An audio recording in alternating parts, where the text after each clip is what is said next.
За өглөөний мэнд. Өнөөдөр нэг даргатай уулзч магадгүй гэж цагаан цамцаад гараад ирлээ. Би англи хэл 4-5 жил зааж байгаа. Тэгээд саядар бид нэг өгүүлэг уншаад. Бас тажгүй урт номлолтой Жюль Верний. Жюль Верн ч Английн зохиолчтой 19-р зууных баха. Тэгээд Америкийг дүрсэлсэн байна л да. Америкт явсан чи нөгөө төмөр замаар явсан чи нэг гүүрээр гарч ийн гэж байгаа. Гүүр нь яг бүр нурах гэж байна. Тэгэл төмөр замынхын хүмүүс нь зөвлөж байгаа хар хурдаараа гарыг гэл гар мэгс ардан гүүр нь нураал. Тэгээ урдуур нь нөгөө зэрлэг өхөр мөхөр үгээл оон зогсоод линданууд дайраад нэг юм адал явдал маягийн юм. Тэгээд нэг удаа нөгөө Англи нь Америкийг шоглох маягтай. Нэг юм сонин орон байна. Бүх юм нэтгээд тэгж мэдээж энэ уран зохиол юм чинь нэтгээд байж ижил зарагдсан шүү дээ. Тэрэн шиг бид нар бас Америкийг ингэж яг нэг кино барууны кино минон дээрээс нэг баахан копичд бодолцаад гэл 18-19-р зуун Америкийг тэгж төсөөлөд байх шиг байна. Зэрлэг капитализм гэдэг. Тийм бодолцсон барьсан дан байлдаан л гэсэн нэг тийм хөнгөн маягаар шүү дээ. Гэтэ үнэндээ тийм та нар төмөр зам гэдгийг бодоод үзэлтэй.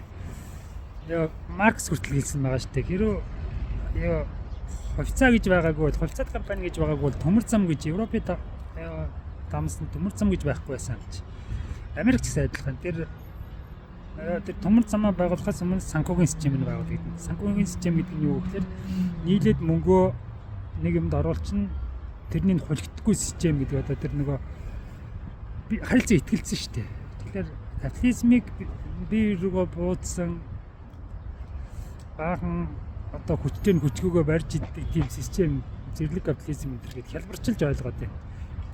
Капитализм энэ эдийн засаг зах зээлийн эдийн засгч итгэлцэл шүү дээ. Итгэлцэл нь байхгүй тэр хөрөнгө оруулсан компаниуд нь дампуураад байвал яг манайх шиг л байхгүй. Манайх чинь жишээлгээд яагаад ёо хувьцаат компани энэ системээ зөв болгож хувьцаат компанид орууллаа гэдэг тэр нь алга болохгүй баталгааг нь төр нь гаргаж өгч чадахгүй байна гэдэг зэрэг нөгөө төрийн хяналтын систем муу ард иргэдийнх нь хоорондын итгэлцэл гэсэн үг шүү дээ. Тэгэхээр нэг бодлын капитализм болохоор бие биеэ MMA бодсон хүмүүсийн одоо хуваа хичээсэн уралдаан гэж бид нэр ойлгоод байгаа. Тийм биш шүү. Би энэ хүмүүс бие биедээ итгэсэн олон сайхан сэтгэлтэй хүмүүсийн нэгдэл сайхан гэх юм уу ямар ч шудраг хүмүүсийн нэгдэл гэж. Тэгжээж энэ мөнгө дүүргэн цуглараа том юм хийх.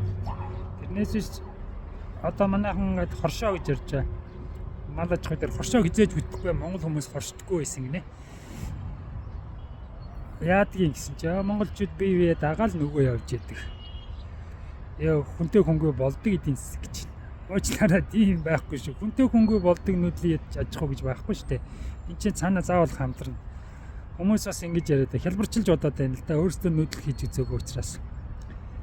Хажуу айлдороо цайгаа угаад хүн гараад явж байна. Нэг цай угаад хотлоо ярьж байна биш. Биш дээ. Адуугаа асууж байгаа шүү дээ. Адуу хаашаа өнгөрчөө гэж. Тэгэхгүй энэ хүн ганцаараа тэр адуу урт хүлийн мал богмог бүх малаад ганцаар малж чадахгүй шүү дээ. Хажуу айлгаас асууна. За манай адуу хаана явна гэдэг тэр мэдээллээрээ бие биендээ итгэлцэл мэдээллээр жишээлгээд адуун цаашаа гүйж явахт нь толгойг нь эргүүлээд орхицсан байх жишээтэй.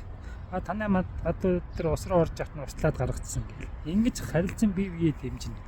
За дээрэс нь зуд дорхон хүнд үе болох юм бол хамтарч нүүн. Ёо бодоо аваад нүүдэг ч юм. Ингэжээж хоорондоо нутаг орны тийм сайхан сэтгэл гэх юм уу нэгдэл. Тэгээд тэр олон дахин найрлаад байгаа чинь бас нөгөө одоо хамт олонны сэтгэл зүйг сайжруулна гэдэг юм уу. Тэр чинь хүн чинь бас стрессээ гарна. Дээрээс нь ингэж жишээлгээд нутгатаа муудалцсан хүн байлаа гэхэд нэг найран дээр уулзаад эвгүй юм болчлоо ингээд цайруулах жишээ тий. Энд чинь нийгмээр амьдэрдэг шүү нүүдэлчтэй. Тэгээд нүүдэлчд ганц ганцаараа амьдэрдэг гэж бодлаа шүү. Тэрэн шиг бид нар ч гэсэн капитализм